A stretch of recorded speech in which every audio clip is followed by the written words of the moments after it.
কৃষিসহ বিভিন্ন পণ্য পরিবহনে বাড়বে রেলের আয়, এমন আশার গল্প শুনিয়ে ৩৬০ কোটি টাকায় কেনা হয়েছিল ১২৫টি লাগেজ ভ্যান। কিন্তু বাস্তবে সেই আশার সত্যি পরিণত হয়েছে ভয়াবহ লোকসানের কাহিনীতে। লাভ তো দূরের কথা, উল্টো কমেছে রেলের আয়। রীতিমতো ভর্তুকি দিয়ে চালাতে হচ্ছে প্রকল্পটি, সেই সঙ্গে রয়েছে ঋণের বোঝাও। তৎকালীন সমীক্ষায় বলা হয়েছিল লাগেজ ভ্যান ও ওয়াগন কিনলে রেলের পণ্য পরিবহন সক্ষমতা ও আয় দুটোই বাড়বে, কিন্তু বাস্তব চিত্র একদমই উল্টো। এখন এসব ভ্যান রেলের জন্য বোঝা হয়ে দাঁড়িয়েছে, আর এর বিপরীতে নেওয়া ঋণও এখন সুদ সহ পরিশোধ করতে হচ্ছে সরকারকে। প্রকল্প অনুমোদনের সময় দায়িত্বে থাকা রেলের কর্মকর্তারা কিংবা সংশ্লিষ্ট মন্ত্রীরাও এখন আর কেউই পদে নেই। সেই সঙ্গে সংশ্লিষ্ট অনেক কর্মকর্তা আজ ধরা ছোঁয়ার বাহিরে।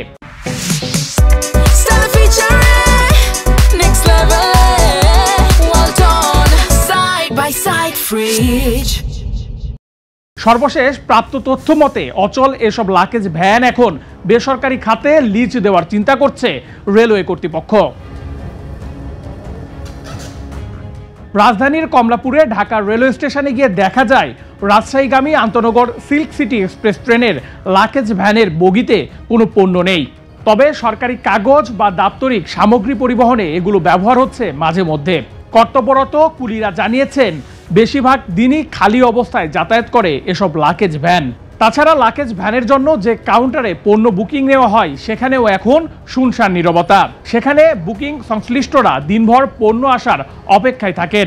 বিশাল সেই কক্ষে প্রবেশ করে দেখা গেছে সেখানে বুকিং হওয়া পণ্যের কোনো বালাই নেই, যদিও এ ব্যাপারে বুকিং সংশ্লিষ্টরা আনুষ্ঠানিক কথা বলতে নারাজ। আসে যায় অল্প কম যায়, কোনোদিন বেশি যায় কোনোদিন কম যায়, ঠিক নাই, তুলনামূল্যকে কম। এগুলা মালামাল ধরেন সরকারি এমার্জেন্সি কাজের জন্য যেটা আছে ওটা যায়, পাবলিকের কোনোদিন বেশি আসে কোনোদিন কম আসে, এটা তো সমান কম যায় না, করতে পারি না, কোনোদিন আবার হয় না, একই অবস্থায়। এদিকে সাধারণ যাত্রীরা বলছেন ট্রেনে পণ্য পাঠাতে গেলে খরচ হয় সড়ক পথের চেয়ে কয়েক গুণ বেশি। দেখেন, আমি আমার পার্সপেক্টিভ থেকে যদি বলি, তো আমি যদি একটা সাধারণ বাইকও যদি এখান দিয়ে পাঠাইতে চাই, তাহলে দেখেন আপনি সাধারণ কুরিয়ারের তুলনায় এখানে প্রায় 12 থেকে 15 গুণ বেশি টাকা লাগবে। তো আমি তো নিশ্চিত আমার জায়গা থেকে তো আমি এত টাকা খরচ করতে রাজি হব না। আর আমরা ছোটো থেকে যেটা দেখে আসি যে রেলওয়ে লসের উপরই চলে, তো আমার মনে হয় যে এই প্রজেক্টটা সেই লসেরই একটা ধারাবাহিকতা। এই যে খামখেয়ালিপনা, এই যে অদূরদৃশ্যতা সম্পন্ন সিদ্ধান্তগুলো, এগুলো সত্যি আমার আপনার টাকা ভাই, আমার আপনার টাকা শুধুমাত্র জলে দেওয়া, এর ব্যত্যয় এখানে হয়নি।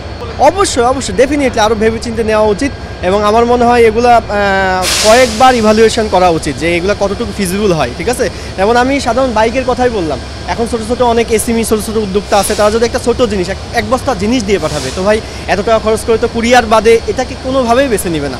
আজকে দেখেন কোনোদিন থাকা যাচ্ছে, তো এগুলো তো রেলওয়ের লস মানে কি আমার আপনার লস। অবশ্যই সব কিছুই বিবেচনা করে সিদ্ধান্ত নেওয়া উচিত। 2023 সালের 24 সেপ্টেম্বর উদ্বোধন করা হয় এসব লাগেজ ভ্যানের।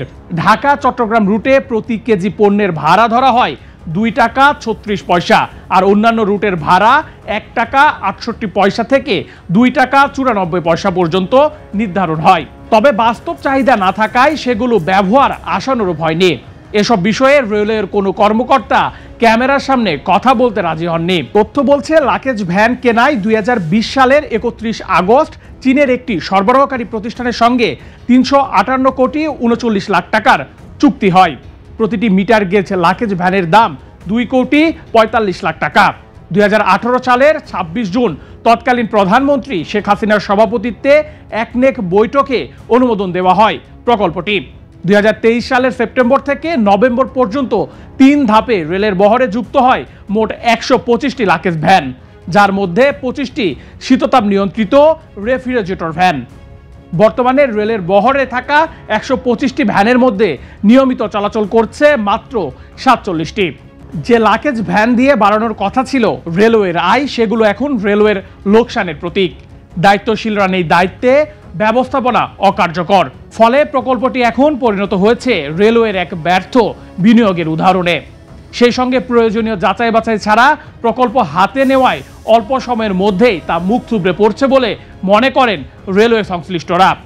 প্রশ্ন হলো, রাষ্ট্রের এই বিপুল পরিমাণ অর্থ নষ্টের দায় এখন কে বা কারা নেবে? 360 কোটি টাকা ব্যয়ে 125টি শীততাপ নিয়ন্ত্রিত লাকেজ ভ্যান নিয়ে আসা হয় বাংলাদেশ রেলওয়ের বহরে, যা মিটার গেজ ও ব্রড গেজ ট্রেনের জন্য নির্ধারিত। তবে এই প্রকল্পটি এখন পর্যন্ত আলোর মুখ দেখছে না, যার কারণে লোকসানে রয়েছে বাংলাদেশ রেলওয়ে। নেহাল আহমেদ প্রান্ত, বাংলাদেশ প্রতিদিন, ঢাকা।